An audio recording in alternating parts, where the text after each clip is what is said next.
Bem-vindos a mais uma aula de Teologia Bíblica de Missões. Na aula de hoje, nós estaremos estudando o capítulo 5 e o capítulo 6 do livro Teologia Bíblica de Missões, de George Peters. Nós estamos estudando sobre a questão da tarefa missionária nesse capítulo 5. A tarefa missionária, ela é de natureza, primeiro, espiritual, porque assim como a salvação originou-se no eterno plano de Deus e foi obtida historicamente na pessoa e obra de Cristo, o eterno Filho de Deus, a administração e efetivação da salvação foram encarregadas ao Espírito Santo. A natureza da tarefa missionária também ela é bíblica, porque somos embaixadores de Cristo, somos pregadores do Evangelho de Deus e portadores da mensagem de Deus para a humanidade. Nossa mensagem está contida em um livro, a Bíblia. Ela também é feita por fé. A obra missionária verdadeira e bem-sucedida, portanto, pode ser feita apenas por homens de fé, homens que conhecem Deus e têm aprendido a se apropriar das promessas de Deus. Então a gente vê que também a natureza da tarefa missionária, ela é humana. Porque Deus escolheu instrumentos humanos para executar sua tarefa nos corações humanos, dentro de uma sociedade humana rodeada por uma esfera humana. Nós temos também mais adiante, a partir da página 202 do livro, nós vemos que ele fala sobre o mandato duplo.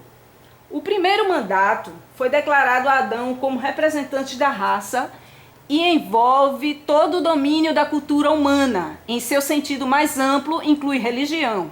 Ele serve ao homem em sua necessidade enquanto criatura socio-religiosa cultural. Ele inclui os aspectos naturais e sociais do homem, tais como habitat, agricultura, industrialização, comércio, política, ordem social e moral, progresso acadêmico e científico, saúde, educação e cuidados físicos. Em resumo, é o aperfeiçoamento qualitativo e quantitativo da cultura com base no teísmo revelador manifestado na criação. Nós vemos esse primeiro mandato direcionado a Adão como representante da raça humana e que tem todo esse objetivo aí, um sentido amplo de tudo que estava inerente à responsabilidade de Adão. O segundo mandato ele foi declarado aos apóstolos como representantes da Igreja de Jesus Cristo, envolvendo todo o domínio do Evangelho. Ele visa a liberação espiritual e restauração do homem, embora não se preocupe tanto com o seu bem-estar físico e social. Isso significa que o Evangelho está designado a tornar o homem pleno, a restaurar sua personalidade para que ele atue como homem. E nós vemos a partir daí a questão da grande comissão. O primeiro texto está em Mateus 28, 18 a 20, que diz o seguinte: E chegando-se Jesus falou-lhes, dizendo: É-me dado todo o poder no céu e na terra. Portanto, ide, ensinai todas as nações, batizando-as em nome do Pai, do Filho e do Espírito Santo, ensinando-as a guardar todas as coisas que eu vos tenho mandado. E eis que estou convosco todos os dias, até a consumação dos séculos. Amém. Nós vemos que aí o ponto principal do mandato, de acordo com Mateus, é fazer discípulos. Para penetrar no núcleo do mandato e descobrir os fatos envolvidos nele, fazemos bem em analisar a comissão. Fazer discípulos é fundamental. O discipulado cristão é uma expressão vital da vida cristã. Ensiná-lo é um imperativo. Negligenciá-lo é trágico. Nós evangelizamos, realizamos conversões, mas falhamos quanto a fazer discípulos. Isso é uma verdade que nós vemos na maioria das igrejas, que o discipulado às vezes é encarado como uma atividade que é feita durante 6 meses, somente com estudos bíblicos e depois uma finalização como se fosse um curso, mas que depois disso as pessoas continuam sua vida cristã participando da igreja, mas não tem qualquer acompanhamento mais próximo. O discipulado cristão era fundamental no ministério de Nosso Senhor, enquanto estava na terra. Isso fica muito evidente à medida que lemos cuidadosamente os relatos dos evangelhos. Aí a gente vê, o que é um discípulo de Cristo? O discípulo de Cristo é quem vive uma vida de consciência e constante identificação com Cristo, na vida, morte e ressurreição, em palavras, comportamento, atitudes, motivos e propósitos. Quem compreende absolutamente o direito de Cristo sobre sua vida, quem abraça vivamente a salvação de Cristo, quem se deleita no domínio de Cristo, quem vive das fontes permanentes de Cristo, quem está de acordo com o padrão e o propósito de Cristo já gravados na mente, quem tem o objetivo de glorificar seu Senhor e Salvador. Nós vemos agora a grande comissão, o texto 2 de Marcos 16, 15 a 18, que diz o seguinte: E disse-lhes: Ide por todo o mundo, pregai o evangelho a toda criatura. Quem crer e for batizado será salvo. Quem não crer será condenado. E estes sinais seguirão aos que crerem. Em meu nome expulsarão demônios, falarão novas línguas, pegarão nas serpentes, e se beberem alguma coisa mortífera, não lhes fará dano algum, e imporão as mãos e os curarão. Nós vemos aí o destaque para a questão da amplitude da grande comissão. Pregai o evangelho a toda criatura. O texto de Lucas 24, 46 a 49, o nosso terceiro texto sobre a grande comissão, diz o seguinte: E disse-lhes, assim está escrito, e assim convinha que o Cristo padecesse e ao terceiro dia ressuscitasse dos mortos, e em seu nome se pregasse o arrependimento e a remissão dos pecados em todas as nações, começando por Jerusalém. E dessas coisas sois vós testemunhas, e eis que sobre vós envio a promessa do meu Pai. Ficai, porém, na cidade de Jerusalém, até que do alto sejais revestidos de poder. Nós vemos dois destaques aí, a questão do conteúdo da mensagem do Evangelho, não é, que é justamente a morte e ressurreição de Cristo, arrependimento e remissão de pecados, e o outro destaque é para a questão do revestimento de poder do Espírito Santo. Sem o Espírito Santo não tem como fazer missões. Texto 4 do Evangelho de João, capítulo 20, versículos 21 e 22. Disse-lhes, pois, Jesus outra vez: Paz seja convosco. Assim como o Pai me enviou, também eu o envio a vós. E havendo dito isto, assoprou sobre eles e disse-lhes: Recebei o Espírito Santo. Vemos também mais dois destaques. A questão quem envia. Jesus foi enviado pelo Pai e ele tem o poder e a autoridade de enviar os seus discípulos a pregar o Evangelho. E também o recebimento do Espírito Santo. O quinto texto, de Atos capítulo 1, versículo 8, Mas recebereis a virtude do Espírito Santo, que há de vir sobre vós, e ser-me-eis testemunhas tanto em Jerusalém como em toda a Judéia, Samaria e até os confins da terra. Vemos aí o destaque para o poder do Espírito Santo, para que os discípulos pudessem ir até os confins da terra, partindo do seu território, do seu local, de onde eles viviam, até os confins da terra. O sexto texto é baseado justamente na defesa de Paulo em seu julgamento, já no final do livro de Atos, né? Capítulo 26, 16 a 18, no qual ele conta a sua experiência de conversão e de chamado missionário. Levanta-te e põe-te sobre os teus pés, porque te apareci por isto, para te pôr por ministro e testemunha, tanto das coisas que tem visto, como daquelas pelas quais te aparecerei ainda, livrando-te deste povo e dos gentios, a quem agora te envio, para lhes abrires os olhos e das trevas os converteres à luz, e do poder de Satanás a Deus, a fim de que recebam a remissão de pecados e sorte entre os santificados pela fé em mim. Então, os destaques aí da grande comissão: Mateus, a autoridade, o objetivo inclusive e a extensão de tempo da ação. Marcos, a urgência, o método e a dimensão geográfica da ação. Lucas, a mensagem centrada em Cristo e a universalidade da ação. João vai destacar o preparo espiritual e a natureza espiritual da ação. No capítulo 6, nós vamos ver a igreja e missões. A igreja de Jesus Cristo é um povo chamado e convocado, um povo de linhagem especial, um povo chamado e reunido para um propósito específico, um povo que resolvia seus problemas segundo princípios de igualdade e irmandade. Nós vemos isso aí no Concílio de Jerusalém, em Atos. Era um povo relacionado de forma singular a Deus.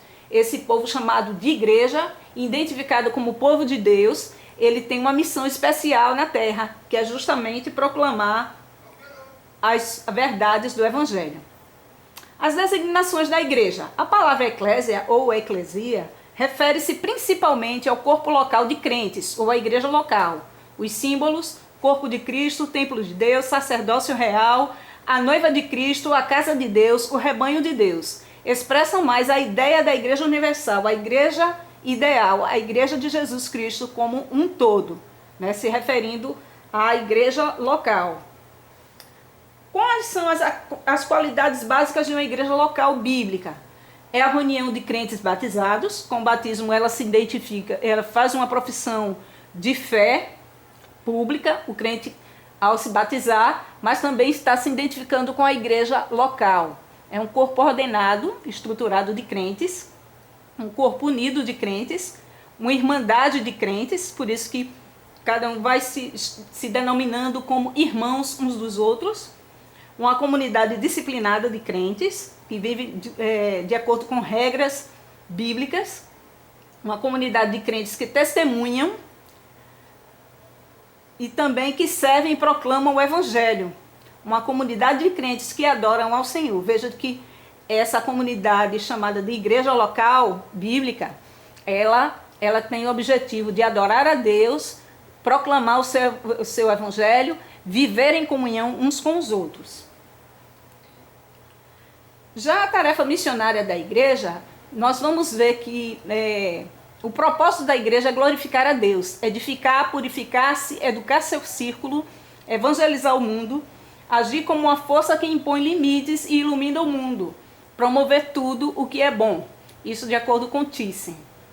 A igreja opera em 3 direções. Para cima, em direção a Deus em culto e glorificação. Para dentro de si mesma, na edificação, purificação, educação e disciplina dos seus membros. E para fora, em direção ao mundo, em ministérios de evangelização e serviço. Observem que a igreja precisa operar nessas 3 direções. Se ela opera em apenas uma ou 2 dessas direções, ela não tem completado com o seu propósito para o qual ela foi criada. Aí nós vemos que durante esses séculos todos de era cristã, nós vemos algumas questões relacionadas à tarefa missionária da igreja.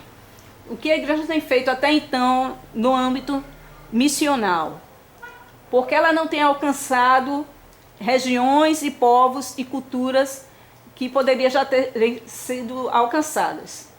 Aí a gente vê alguns motivos estão aí relacionados a esse problema. Vejamos aqui. O primeiro deles é a teologia da reforma. Por quê? Os grandes reformistas no século XVI, todos eles parecem ter estado tão preocupados com suas necessidades e pressões imediatas que não havia tempo disponível para fazer uma apresentação sistemática e convincente da causa missionária estrangeira. Esse foi um dos problemas. O segundo era a relação da igreja com o Estado. No século XVI, os grandes reformistas não desenvolveram uma igreja livre em um Estado livre.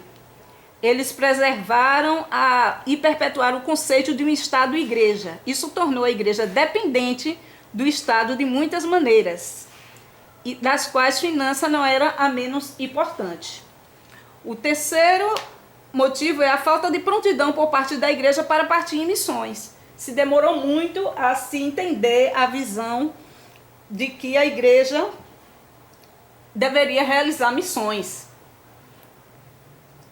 Um outro motivo, o conceito equivocado de que missões era responsabilidade dos indivíduos, não obrigação das igrejas. Então, havia pessoas que eram chamados para fazerem o trabalho missionário, eram convocados por Deus, mas não tinham um apoio da igreja local, da autoridade eclesiástica, não eram bem vistos. E, consequentemente, das agências missionárias, que nós vamos abrir justamente um parênteses agora sobre essa questão das agências do aparecimento, das agências missionárias que fazem um trabalho que era para ser feito pela igreja local. E aí aparecem as agências missionárias para tentar providenciar e, por uma vez, a essa dificuldade, sanar essa dificuldade de que as igrejas tinham de não terem uma visão missionária e de enviar missionários, preparar também. Aí nós vemos esse diagrama aí, que nós vemos os relacionamentos. Igreja, missionário, junta ou agência missionária. Nesse parêntese que nós estamos abrindo para falar sobre a questão das agências missionárias ou juntas, eu vou utilizar uma parte do livro A Igreja Local e Missões, do pastor Edson Queiroz, que vai falar sobre essa questão dos relacionamentos, desses 3 elementos fundamentais para a realização da obra missionária. A seta número 1 é um relacionamento como fruto de um compromisso entre o candidato, o missionário, e a igreja. Há uma comunicação direta em termos de responsabilidades. A igreja se comunica constantemente com o missionário e vice-versa. A seta número 2 indica o relacionamento da igreja com a agência ou junta missionária. A igreja recomenda, apoia e apresenta o missionário. Então envia dinheiro e informações para a agência. Esta, por sua vez, comunica-se com a igreja, apresentando as oportunidades, os pedidos de oração, as estratégias. A seta número 3 indica o relacionamento do missionário com a junta ou agência. O missionário apresenta seus relatórios, recebe avaliações, corrige e avalia o trabalho junto com a igreja e com a organização missionária. E qual seria o papel da igreja nesse trabalho com o missionário e com as agências? Primeiro, o papel da igreja é reconhecer a chamada e selecionar os candidatos. Ela vai observar no decorrer da comunhão, do convívio com os irmãos, aqueles que podem ser selecionados e serem candidatos a missionário. Vai treinar o candidato. O maior treinamento do missionário é justamente na igreja local, onde ele vai pregar, onde ele vai realizar algumas atividades que vão ser observadas pela liderança da igreja. É a igreja quem envia o missionário. E também ela deve cuidar do missionário nas diversas áreas, a área emocional, financeira, com relação à oração, à divulgação das atividades e do relacionamento e comunicação direta com o missionário. E qual seria o papel das agências? O papel das agências ou juntas missionárias deve ser prover treinamento específico para o missionário, dependendo da cultura, da região que o missionário for enviado, ele vai precisar de um treinamento específico, de uma ajuda para compreender e usar as melhores formas para evangelizar aquele povo a quem ele está sendo enviado, principalmente se tiver que aprender um novo idioma. Orientar quanto às melhores oportunidades. A agência missionária ela vai indicar essas oportunidades, vai indicar projetos, toda a orientação. E também executar o serviço burocrático com relação à chegada do missionário no local, seja um país diferente ou uma cultura diferente, mesmo dentro do nosso próprio país, mas também a questão do envio financeiro, também através de depósito bancário. Quais seriam as dificuldades no relacionamento entre missionário, igreja, junta missionário? Primeiro, a igreja não conheceu o missionário. Se a igreja não conhece o missionário, a igreja não pode acompanhar esse missionário. A igreja não ora.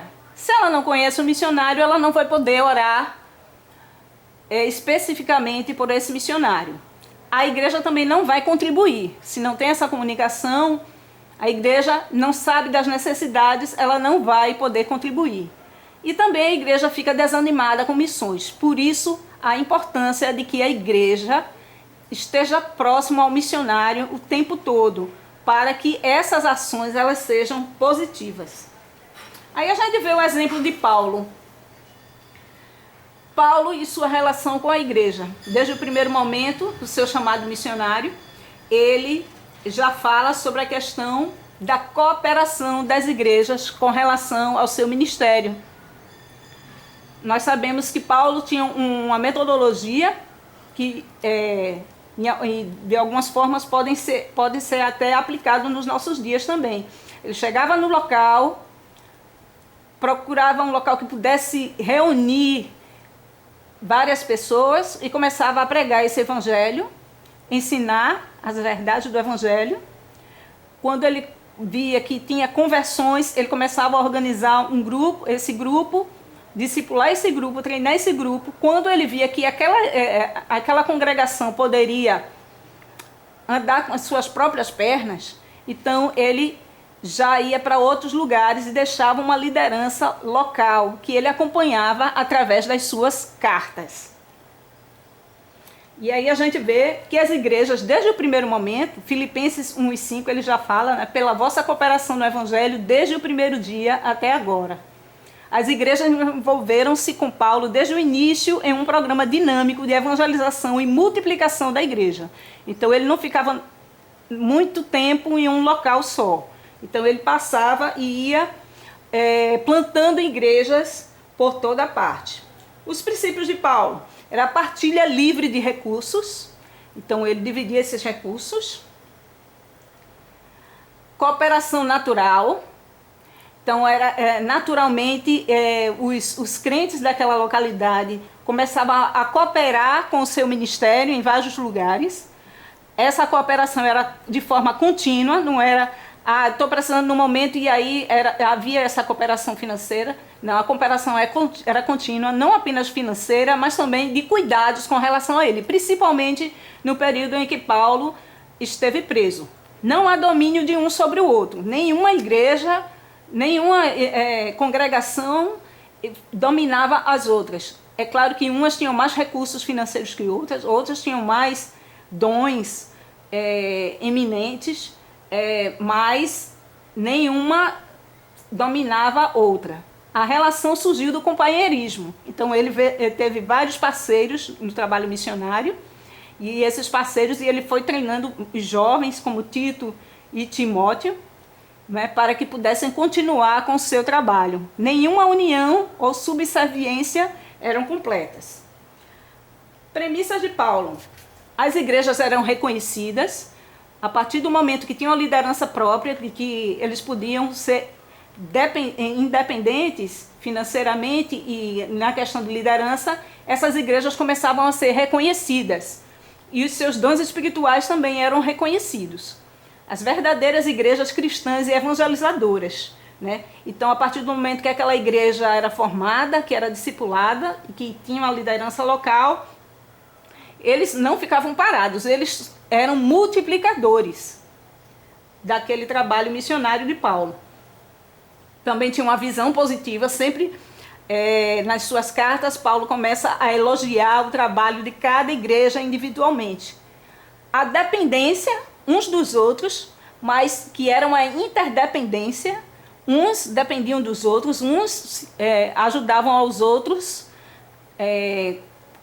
continuamente, né? E é uma expectativa de que cada vez mais esse trabalho pudesse ser orientado e chegasse realmente à sua finalidade, que era a evangelização dos povos, de todos os povos daquela idade, daquele tempo. Aí nós vemos que a realidade dos tempos de Paulo era totalmente diferentes. A realidade, o helenismo dominante, né? Os gregos, a questão da filosofia grega, nenhuma barreira cultural ou necessidade de se aprender um idioma, porque sempre o idioma que estava sendo no momento era o grego, e aí todos, mesmo tendo os seus próprios idiomas locais ou nacionais, mas também tinha o idioma grego que era falado não tinha essa barreira da questão do idioma. O monoteísmo, o que facilitava a questão da pregação do evangelho. Igrejas compostas por judeus, neófitos e tementes a Deus. Pessoas que já tinham um pré-conhecimento de Deus e da adoração a Ele. E também o campo missionário familiar, né? A questão de que Paulo estava entre pessoas que ele conhecia a cultura, conhecia seu modo de vida. E aí facilitava. O que a gente sabe que não pode ser aplicado nos dias de hoje, que a gente tem realidades até diferenciadas dentro do nosso próprio país, como é a questão indígena, não é? Um missionário aos povos indígenas, ele tem que aprender a sua cultura, conviver, entender os traços culturais para que o choque cultural não seja tão evidente. A questão do idioma também, que leva tempo para o seu aprendizado completo, para se ter uma comunicação completa. Então, é isso, meus irmãos, que nós possamos ter a visão de que o trabalho missionário, ele não termina. A Bíblia nos mostra que essa é uma tarefa para até a volta de Jesus.